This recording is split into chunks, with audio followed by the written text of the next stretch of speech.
حضرت عمر فاروق محمد رسول اللہ صلی اللہ علیہ وسلم کی گردن اڑانے کے ارادے سے نکلتے ہیں تو کیا دیکھتے ہیں کہ میری بہن قرآن کی تلاوت کر رہی ہے۔ حضرت عمر نے کہا یہ کیا پڑھ رہی ہوں؟ انہوں نے قرآن چھپا لیا۔ صحیح بتاؤ کیا پڑھ رہی تھی؟ بہنوں نے ابھار رہی ہے۔ اکیلا پولیس والا پورے گاؤں کو ڈانٹ رہا ہے، پھٹکار رہا ہے، کیوں؟ پورا گاؤں اس کے سامنے ڈرا اور سہما ہوا، کیوں؟ اس کی وجہ یہ ہے کیونکہ آپ جانتے ہیں کہ پولیس والا اکیلا ضرور ہے لیکن اس کے ساتھ گورنمنٹ ہے، اس کے ساتھ سرکار ہے، وہ آن ڈیوٹی یہاں آیا ہے، وہ اکیلا نہیں ہے، اس کے ساتھ سرکاری طاقت ہے، یعنی وہ اکیلا اپنے آپ کے اندر ایک پوری سرکار ہے، اس لیے وہ اکیلے آپ کو ڈانٹ رہا ہے، پھٹکار رہا ہے۔ جب وہ اکیلا ہے لیکن سرکار کی طاقت کا یقین ہے اس کو کہ ہمارے ساتھ گورنمنٹ ہے تو پھر یاد رکھیے وہ کسی سے نہیں کرتا ہے۔ یہی چیز ایک مسلمان کے اندر پیدا ہو جائے تو ایمان ہے اس کے اندر، اور یہ ایمانی طاقت جب اس کے اندر آ جائے کہ میرے پاس ایمان ہے تو اللہ کی قسم وہ کسی سے نہیں کر سکتا ہے، کسی کے سامنے نبرد آزما نہیں ہو سکتا ہے، کسی کے سامنے ہتھیار نہیں ڈال سکتا ہے، وہ ساری کائنات سے اور ساری دنیا سے لڑنا گوارا کر لے گا لیکن اپنے ہتھیار ڈالنا گوارا نہیں کرے گا، کیونکہ وہ جانتا ہے کہ میرے پاس ایمان کی طاقت ہے۔ ایک پولیس والا جانتا ہے کہ میرے پاس سرکار کی طاقت ہے اس لیے آپ سب کو ڈانٹ دیتا ہے، ایک مسلمان اگر اس کے پاس ایمان کی طاقت آ جائے تو وہ سب سے لڑ جاتا ہے، کسی کا خوف وہ اپنے اندر پیدا نہیں کرتا، اپنے اندر نہیں پالتا ہے۔ آئیے میں آپ کو بتاؤں یہ کیا چیز تھی۔ حضرت عمر فاروق محمد رسول اللہ صلی اللہ علیہ وسلم کی گردن اڑانے کے ارادے سے نکلتے ہیں،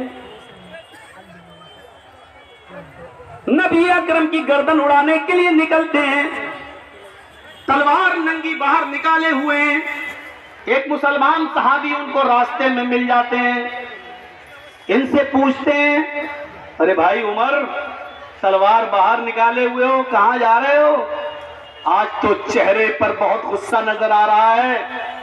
حضرت عمر نے کہا تمہارے نبی کو قتل کر دے جا رہا ہوں، محمد کی گردن کہو صلی اللہ علیہ وسلم، محمد کی گردن اڑانے کے لیے جا رہا ہوں۔ کہا اچھا؟ کہا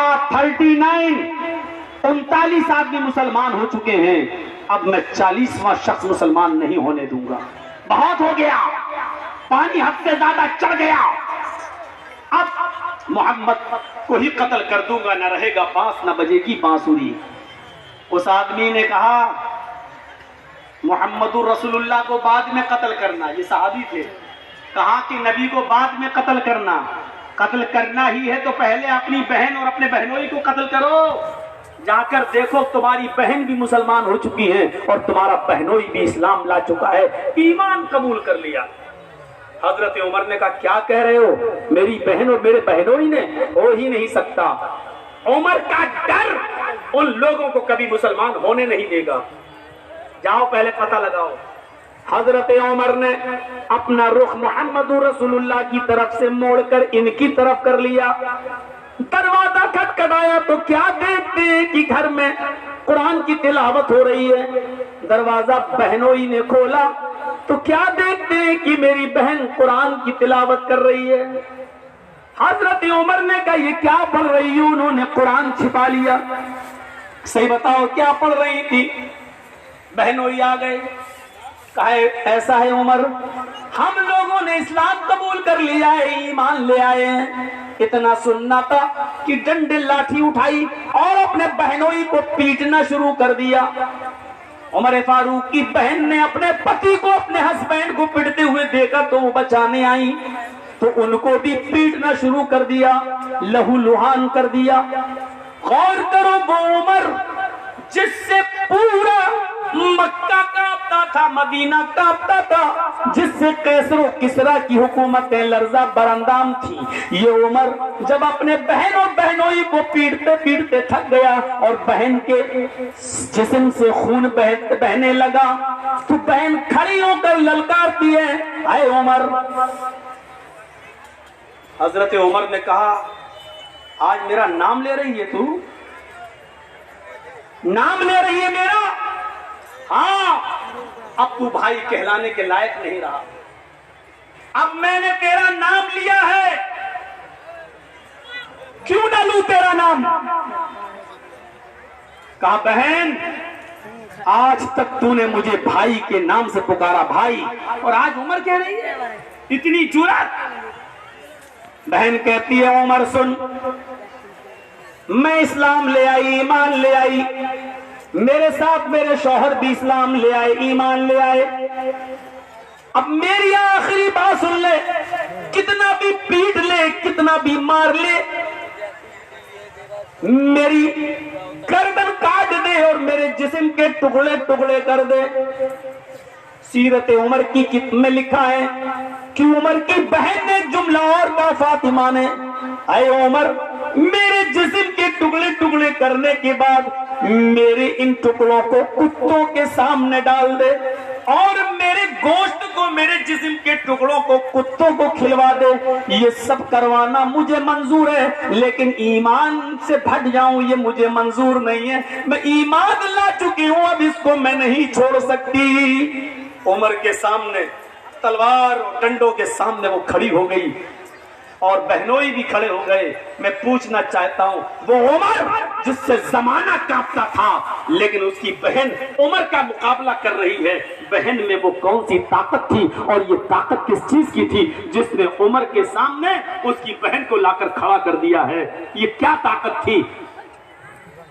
جب عمر کی بہن کے اندر ایمان جاگ گیا، اس نے سمجھ لیا، اور جب ایمان کی طاقت اس کے اندر آ گئی تو وہ نہ عمر کے ڈنڈوں سے ڈر رہی ہے، نہ عمر کی تلوار سے ڈر رہی ہے، نہ عمر کے غصے سے ڈر رہی ہے۔ جیسے ایک پولیس والا جب جان لیتا ہے کہ گورنمنٹ ہمارے ساتھ ہے تو وہ کسی سے نہیں ڈرتا ہے، اسی طریقے سے اس بہن نے جان لیا کہ ایمان میری رگوں میں دوڑ رہا ہے، اللہ میرے ساتھ ہے، تو پھر اس کے دل سے خوف نکل گیا، اس کے دل سے ڈر نکل گیا۔ اب مجھے ڈرنے کی ضرورت نہیں ہے کیونکہ ایمان میری رگوں میں دوڑ رہا ہے۔ جس کے اندر جتنا مضبوط ایمان ہوگا اس کی عمارت اسلام کی اتنی مضبوط ہوگی۔ اپنے اندر ایمان کی طاقت پیدا کرو، اللہ کی قسم ایمان اگر اپنے اندر پیدا کر لیا تو دنیا کی ساری طاقتیں تمہیں ہیچ نظر آئیں گی، دنیا کی ساری طاقتیں تمہیں مکھی یا مچھر جیسی نظر آئیں گی، آپ کسی سے نہیں ڈرو گے۔ شرط یہ کہ تم اپنے اندر اسلام ایمان پیدا کر لو، اپنی بنیاد سے جڑ جاؤ، نہیں جڑو گے تو پتنگ کی طرح کٹو گے، نیچے آؤ۔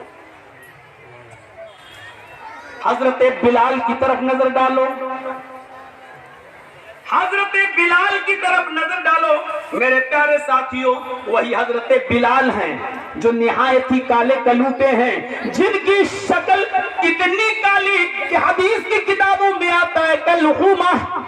کوئلے کو بلال کو ایک جگہ رکھ دیا جائے تو کوئلہ تمہیں پھر بھی صاف نظر آئے گا، بلال کوئلے سے زیادہ کالے، لیکن یہی وہ بلال ہے جن کے اندر ایمانی طاقت اتنی زیادہ تھی کہ جب یہ اسلام لائے، ایمان لائے، تو کافروں نے ان کو پکڑا، زمین کے اوپر گرم ریت پر لٹا دیا۔ ریت گرم ہے، بالو گرم ہے، اور گرم بالو پر لٹا دیا جس سے پیڑ جلنے لگی۔ اس کے باوجود ان کے اوپر رحم نہ آیا تو ایک بھاری پتھر لا کر ان کے سینے کے اوپر رکھ دیا تاکہ ان کا سینہ دب جائے۔ اس کے باوجود پوچھا گیا اے عمر اب کیسا لگ رہا ہے؟ اس گھناؤنی تکلیف، دردناک تکلیف کے باوجود حضرت عمر کی زبان سے جو جملے نکلے، حدیث کی کتاب ان جملوں کو ریکارڈ کرتی ہے، آہد آہد آہد۔ اب بھی میں یہی کہوں گا کہ اللہ ایک ہے، اللہ ایک ہے، اللہ ایک ہے۔ سبحان اللہ۔ یہ بلال کے اندر یہ اسپرٹ جو آئی، بلال کے اندر یہ طاقت جو آئی، پورے کافروں کے سامنے اکیلا ہے بلال، زمین میں لٹا دیا گیا ہے، گرم بالو پہ لٹا دیا گیا ہے، بھاری پتھر بلال کے سینے پہ رکھ دیا گیا ہے، لیکن بلال ڈر نہیں رہا ہے، بلال کانپ نہیں رہا ہے۔ بلال سے پوچھا جا رہا کیسا لگ رہا ہے؟ بلال کہتے ہیں آہد آہد آہد، اللہ ایک ہے، اللہ ایک ہے، اللہ ایک ہے۔ بلال کو تمام لوگوں سے نڈر کون سی چیز نے بنایا؟ اس کا جواب وہی ہے، اسی ایمان نے، ایمان کی طاقت آپ اپنے اندر پیدا کر کے دیکھ لیجئے، پھر آپ دیکھیے کہ دنیا کی بڑی سے بڑی طاقتوں سے آپ لڑ جائیں گے، ڈرنے کا نام نہیں لیں گے۔ صرف ایمان کی طاقت آپ اپنے اندر پیدا کر لیجئے۔ حضرت بلال کو جب احد احد سنا تو ان کو اٹھایا، پھر دوسری جگہ لے گئے، آگ کے انگارے بچھے ہوئے تھے، حضرت بلال کو آگ کے انگاروں کے اوپر لٹا دیا گیا۔ سننا بہت آسان ہے، سن لو گے، آگ کے انگاروں پر لٹا دیا جائے، سننا بہت آسان ہے، لیکن ایک انگارہ اپنے ہاتھ پر، آگ کا ایک انگارہ اپنے ہاتھ کی ہتھیلی پر لے کر دیکھو، آپ کو پتہ چل جائے۔ حضرت بلال دیکھ رہے ہیں، جانتے بھی ہیں آگ پر لیٹیں گے تو انجام کیا ہوگا۔ آگ پر لٹا دیا گیا، ان انگاروں سے چربی پگھل گئی، پیٹ پگھل گئی، چربی کی، پیٹ کی چربی سے آگ اور بھڑک رہی ہے، بجھنے کا نام نہیں لے رہی ہے۔ اب پوچھا گیا بلال اب کیا کہتے ہو، کیا ایمان چھوڑا، ایمان سے رشتہ توڑا؟ بلال آگ کے انگاروں پر لیٹے ہوئے ہیں اور چیخ رہے ہیں، اللہ احد، اللہ احد، اللہ احد، اللہ ایک ہے، اللہ ایک ہے، اللہ ایک ہے۔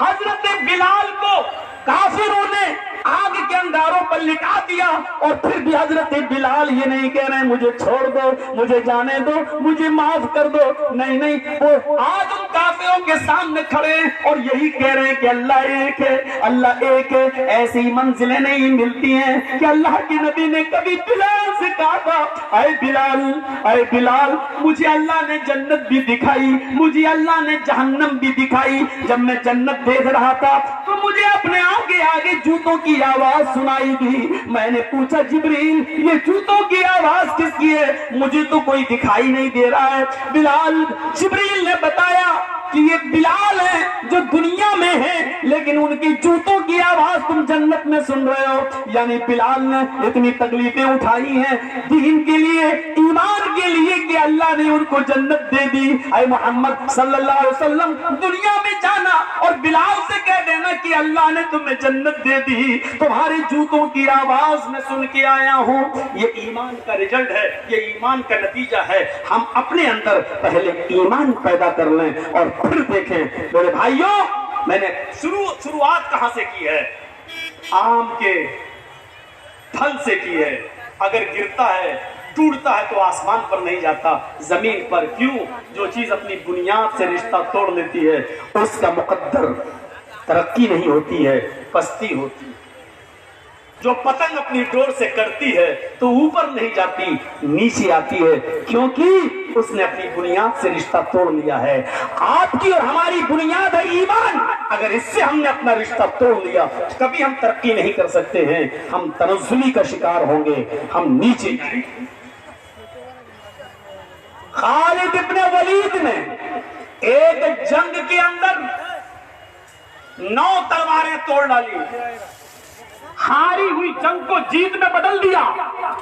ہر طرف خالد ابن ولید کے چرچے ہونے لگے، واہ کیا لڑا خالد، کیا لڑا خالد، واہ خالد ابن ولید۔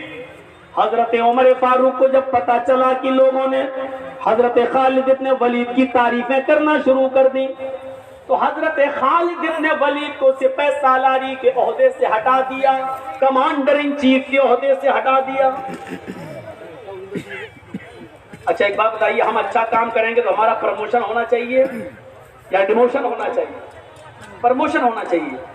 حضرت خالد ابن ولید نے 9 تلواریں توڑی، جیت ہاری ہوئی جنگ کو جیت میں بدل دیا، چاروں طرف چرچے ہو رہے ہیں، تو حضرت عمر کو ان کو آگے بڑھانا چاہیے، پروموشن دینا چاہیے یا نیچے؟ عقل تو یہی کہتی ہے کہ آگے پروموشن دینا چاہیے، لیکن حضرت عمر نے الٹا کیا۔ کیا کیا؟ خالد ابن ولید کو معزول کر دیا، ان کو کمانڈر ان چیف کے عہدے سے ہٹا دیا اور عام سپاہی بنا کر تلوار دے دی، جاؤ اب تم کمانڈر ان چیف نہیں، کسی بھی جنگ میں جاؤ گے تو ایک معمولی سپاہی کی حیثیت سے لڑو گے۔ لوگوں نے کہا خالد عمر نے تمہاری انسلٹ کی ہے، عمر نے تمہیں ذلیل کیا ہے، تم نے تو بہادری دکھائی ہے جنگ کے اندر, تمہیں تو انعام ملنا چاہیے تھا, لیکن خالد تمہیں ہٹا دیا گیا ہے. چھوڑ دو عمر کو, ہٹ جاؤ, استعفا دے دو, تمہارے لیے بہت سے راستے کھلے ہیں, ادھر آ جاؤ. خالد ابن ولید نے جو جواب دیا وہ ایمان سے بھرا ہوا جواب تھا. خالد ابن ولید نے کیا جواب دیا؟ نحنو نقاتل فی سبیل اللہ ولا نقاتل فی سبیل عمر. ہم جو جنگ لڑ رہے تھے وہ اللہ کے راستے میں لڑ رہے تھے, عمر کے راستے میں نہیں لڑ رہے تھے. ہم نے جنگ اللہ کے لیے لڑی ہے, عمر کے لیے نہیں ہے. ہم معمولی سپاہی بن کر بھی ہم جہاد کریں گے, لیکن عمر کے لیے نہیں, عمر کے رب کے لیے کریں گے. میرے بھائیوں, یہ اسلام تھا, یہ ایمان تھا اس زمانے کے صحابہ کے اندر. تم تو اپنے بھولے بھالے جو دور سے آئے ہیں یہ مسلمان بھائی جو سننے کے لیے آئے ہیں, تم ان کو تکلیف دینے کے لیے ان کے سامنے کھڑے ہو گئے ہو, تم ان کے لیے مصیبت بنے ہو. تم اپنے بھائیوں کو راستہ نہیں دے سکتے ہو, ان کے لیے بیٹھ نہیں سکتے ہو, تم اسلام کے لیے اپنی جان کی قربانی کیا دو گے؟ لعنت ہے, آج کہنا پڑ رہا ہے تم سے, بڑی بدقماش قوم ہو چکی ہو یہ مسلم قوم. کسی سائنٹسٹ نے کہا تھا جب میں نے قرآن پڑھا تو مجھے دنیا کی سب سے بہتر مذہب اسلام لگا, لیکن جب ہم نے دورہ کیا تو دنیا کی سب سے بری قوم ہمیں مسلمان نظر آئی ہے. سب سے اچھا مذہب اسلام لگا, لیکن سب سے بدتر قوم ہمیں مسلمان نظر آئی ہے. یہ قوم ہے ہماری, لاکھ سمجھانے کے باوجود نہیں مانتی ہے اور دوسروں کو تکلیف دیتی ہے. میرے بھائیوں, ہمیں سوچنا چاہیے اور چلو بھر پانی میں ڈوب کے مر جانا چاہیے کہ آپ کا خطیب یو پی سے جس کو محبتوں کے ساتھ تم بلاتے ہو لیکن اس کی اتنی سی بات ماننے کے لیے تیار نہیں ہو. جب میری نہیں مان سکتے ہو تو اسلام کی بات کیا مانو گے اور قرآن کی بات کیا مانو گے؟ میرے بھائیوں, اس سے زیادہ میں کچھ نہیں بولوں گا, کچھ نہیں کہوں گا. زیادہ سے زیادہ اتنا باقی رہ گیا ہے کہ میں اپنا دامن اٹھا کر بھیک مانگ لیتا ہوں آپ سے کہ اللہ کے واسطے بیٹھ جاؤ. اب اس سے زیادہ ذلیل کر کے مت دکھائیے مجھے. میں نے بھیک مانگ لی ہے آپ سے, میں نے دامن اٹھا لیا آپ کے سامنے, اب اس سے زیادہ ذلیل مت کریے گا مجھے. بیٹھ جائیے بس, اس سے زیادہ ہم کچھ نہیں کہیں گے. آئیے, بڑی اچھی باتیں ہونے لگی ہیں. تو اب میں نے آپ کو بتا دیا ہے میرے بھائیوں, خالد ابن ولید کو لوگوں نے بہت بہکایا, ادھر آ جاؤ, ادھر آ جاؤ. یہاں تک کہ ان سے کہا گیا کہ ہمارے مذہب میں آ جاؤ, ہم تمہیں آدھے ملک کی حکومت دے دیں گے اور اپنی شہزادی کا نکاح بھی تمہارے ساتھ کر دیں گے. خالد ابن ولید کو بادشاہ نے آفر دے دیا, ہم آدھی ملکیت آدھی بادشاہت دے دیں گے اور اپنی شہزادی کا نکاح تمہارے ساتھ, شادی تمہارے ساتھ کر دیں گے. عمر نے تمہاری انسلٹ کی, لیکن خالد ابن ولید کا جواب سنیے میرے پیارے ساتھیوں. وہ جواب یہی تھا کہ نحنو نقاتل فی سبیل اللہ ولا نقاتل فی سبیل عمر. میں نے جو جنگ لڑی ہے وہ اللہ کے لیے, اللہ کے راستے میں لڑی ہے, عمر کے راستے میں میں نے نہیں لڑی ہے. عمر نے مجھے گورنری یا کمانڈر ان چیف کے عہدے سے ہٹایا ہے. سپاہی تو ہوں میں, ایک معمولی انسان ہو کر بھی میں لڑوں گا, اور جو کام میں نے کمانڈر ان چیف کی شکل میں کیا اس سے بڑھ کر کام ایک معمولی سپاہی کی حیثیت سے میں کروں گا, کیونکہ میں عمر کے لیے نہیں لڑ رہا ہوں, عمر کے رب کے لیے لڑ رہا ہوں. میرے پیارے ساتھیوں, یہ جذبہ ہونا چاہیے ہمارے اور آپ کے اندر ایمان کا. کوئی عہدے کی لڑائی نہیں تھی. ہم تو مر جاتے ہیں, مدرسے کا اچھا سیکرٹری اس کو بنا دیا, ہمیں نہیں. مسجد کا متولی اس کو بنا دیا, ہمیں نہیں. اسی پہ جنگیں ہوتی, لڑتے, یہاں تک کہ کورٹ میں بھی مقدمے پہنچ جاتے ہیں. صاحب میں ہوں, رجسٹرڈ ہوں, میں چڑھا ہوا ہوں, مجھے ہٹا دیا گیا. مسجدوں اور مدرسوں کے معاملات آج عدالتوں میں, اس سے بڑی شرم کی بات ہمارے لیے اور کیا ہو سکتی ہے؟ میرے پیارے بھائیوں, ہمیں غور کرنا چاہیے اپنے آپ پر, کیا ایمان سے ہمارا رشتہ جڑا ہوا ہے؟ آئیے ایمان کی طاقت پر آپ کو ایک بہت زبردست مثال دیتا ہوں.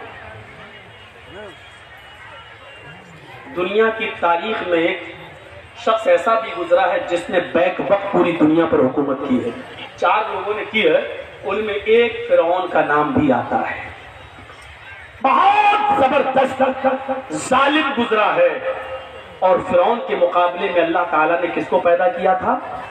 موسیٰ علیہ السلام کو. یہ واقعہ آج بالکل میری زبان سے ایک نیا واقعہ ہوگا آپ کے لیے, ذرا سنیے. ایمان دیکھیے کس کو کہتے ہیں, یہ چیز مجھے آپ کے سامنے رکھنا ہے. جب تھک گیا فرعون بھی تو کہا کہ موسیٰ آؤ مقابلہ کر لیتے ہیں, یا تو اب تمہارے آدمی اس دنیا میں رہیں گے یا میرے آدمی رہیں گے, آؤ ایک میدان میں جمع ہو جاتے ہیں. موسیٰ علیہ السلام اپنے چند لوگوں کو لے کر چلے جاتے ہیں. موسیٰ پر ایمان لانے والے تھے ہی کتنے؟ معمولی لوگ، چند لوگ۔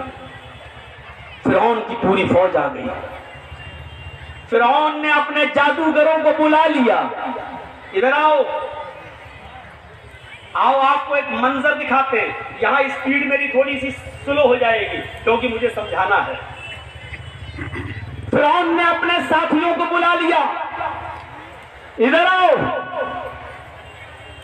ایسے کرتب دکھانا، ایسے تلسم دکھانا کہ آج موسیٰ اور موسیٰ کے قوم کے لوگ، یہ مسلمان جتنے آئے ہیں سب ہار جائیں، دیکھو ہمارا نام مٹی میں نہ ملنے پائے، آج تمہیں موسیٰ کو شکست دینا ہے، موسیٰ کو ہرانا ہے۔ فرعون کو اپنے جادوگروں پر بہت بھروسہ تھا۔ جادوگروں نے کہا بالکل آپ تیار رہیے، موسیٰ اور اس کے قوم کو ہرانا میرے بائیں ہاتھ کا کام ہے، ابھی ہرا دوں گا۔ جب دونوں آمنے سامنے آ گئے، ادھر فرعون کا لشکر کھڑا ہے، فرعون بھی، ادھر موسیٰ اور موسیٰ کا لشکر کھڑا ہے۔ فرعون کے جادوگروں نے فرعون سے کہا، اوہو، ایمان دیکھیے، فرعون کے جادوگروں نے فرعون سے کہا، اِنَّا لَنَا لَأَجْرًا إِن كُنَّا نَحْنُ الْغَالِبِينَ۔ اے فرعون، اے ہمارے بادشاہ، اگر ہم موسیٰ سے جیت گئے، موسیٰ پر غالب آ گئے، موسیٰ کو ہرا دیا تو ہمیں کیا انعام ملے گا؟ اِنَّا لَنَا لَأَجْرًا إِن كُنَّا نَحْنُ الْغَالِبِينَ، اگر ہم غالب آ گئے، قرآن کہہ رہا، قرآن